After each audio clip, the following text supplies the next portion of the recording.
Hello everyone, कशा आहात तुम्ही सगळे? आय होप मजेतच असाल. तर मी छान अशी तयारी करून फायनली लेट पण थेट आज आपण बसचा पास काढणार आहे, कारण आपण मम्मीच्या खूप शिव्या खाल्लेल्या आहेत.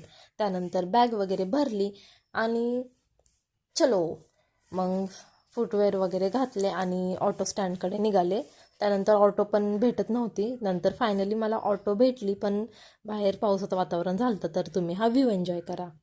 सपनों में बीते हुए सारे वो लम्हे जब कोई आया तो नजरों पे छाया तो दिल में समाया तो कैसे मैं बताऊं तुम्हें कैसा उसे पाया तो प्यार से चेहरे पे पकड़ी जो जुल्फे तो ऐसा लगता था जैसे कमर के पीछे एक ओस में धुला हुआ फूल खिलाए जैसे बादल में एक चांद जो त्यानंतर आपण कधीच प्री प्लॅनिंग करून निघत नाही, त्यामुळे प्रिंट काढायच्या राहिलेल्या होत्या. काकांकडून प्रिंट वगैरे घेतल्या आणि फायनली आज आपला बसचा पासचं काम झालेलं आहे आणि बस पास माझ्या हातात आहे. त्यानंतर माझ्या प्रोजेक्टच्या मला प्रिंट काढायच्या होत्या आणि त्या फाईल डाउनलोडच होत नव्हत्या. काय प्रॉब्लेम झाला होता काय माहिती. मग ते तसंच ठेवलं आणि मला सेकंड काम होतं. पैसे भरायचे होते आमच्या गोल्डच्या दुकानात, त्यामुळे मग मी तिकडे जायला निघाले.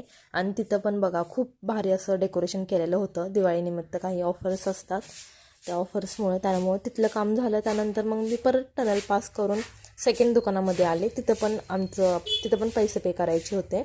त्यानंतर ते काम वगैरे, तर तिथं पण असं डेकोरेशन केलेलं होतं. ते दुकान जरा छोटं होतं त्या दुकानापेक्षा. त्यानंतर नेहमीप्रमाणे गर्दी तर होतीच, तरी पण त्या काकांनी माझं काम केलं. त्यानंतर लेफ्ट राईट करत मी घरी निघाले, कारण घर जवळच होतं आणि म्हणलं जाऊया चालत, कारण पाऊस पण आलेला नव्हता. मग काय नाही, गेले अशी चालत आणि ऊन पडलं होतं. त्यानंतर मी घरी अशी पोचले. तर चला भेटूया नेक्स्ट व्लॉगमध्ये. चलो बाय.